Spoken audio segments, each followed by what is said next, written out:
Hi hello పీతల కూర ఎలా తయారు చేసుకోవాలో చూద్దాం. ముందుగా ఒక బాండీ పెట్టుకొని 2 టేబుల్ స్పూన్లు నూనె వేసుకోవాలి.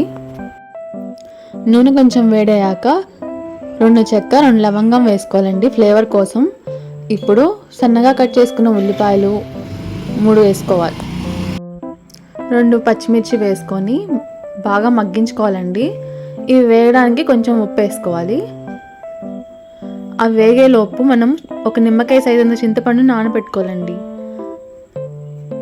ఉల్లిపాయలు వేగాక ఇందులో 1 టేబుల్ స్పూన్ అల్లం వెల్లుల్లి పేస్ట్ వేసుకోవాలి. పచ్చివాసన పోయేంత వరకు వేయించుకోవాలి. అడుగంటకుండా అటు ఇటు మనం కలుపుకుంటూ ఉండాలండి.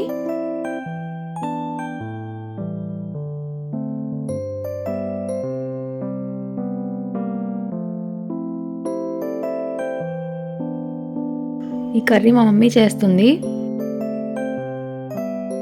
అల్లం వెల్లుల్లి వేగాక ఆగిలి పెట్టుకున్న పీతలు వేసుకోవాలండి. ఆగిలి అంటే కారం, ఉప్పు, పసుపు, నూనె వేసుకొని ఆ నీళ్ళంతా ఎగిరిపోయేంత వరకు ఉడకబెట్టుకోవడమే. అలా చేసుకొని మనం ఫ్రిడ్జ్లో స్టోర్ చేసుకోవచ్చు 3-4 డేస్. ఇప్పుడు అవన్నీ వేసుకున్న తర్వాత ఉల్లిపాయలు మసాలా అంతా కలిసేలాగా కలుపుకోవాలి. కొంచెంసేపు మూత పెట్టుకోవాలండి. తర్వాత చూస్తే కొంచెం వాటర్ వచ్చి ఉంటాయి. ఇప్పుడు అందులోకి మనము ఉప్పు, కారం మనకి ఎంత కావాలో అంత వేసుకోవాలి. ఇక్కడైతే మేము 2 టేబుల్ స్పూన్లు కారం వేసుకుంటున్నాము. ఉప్పు సరిపడా వేసుకోండి. ఇదంతా కూడా కలుపుకోవాలి.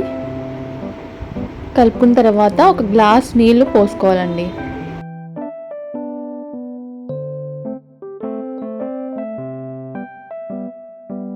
పోసుకున్న తర్వాత అంతా కూడా కలుపుకొని మూత పెట్టుకొని ఉడికించుకోవాలి.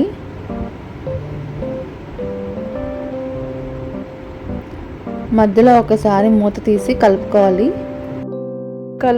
10 నుంచి 15 నిమిషాల పాటు ఉడికించుకోవాలి. మళ్ళీ మూత పెట్టుకొని నీళ్ళన్నీ ఎగిరిపోయేంత వరకు ఉడికించుకోవాలి. చూసారా, నూనె కొంచెం పైకి తేలింది.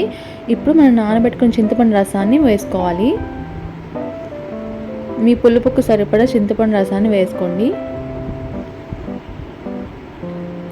వేసుకొని మొత్తం అంతా కలిసేలా కలుపుకొని ఒక 10 నిమిషాల పాటు ఉడికించుకోవాలండి.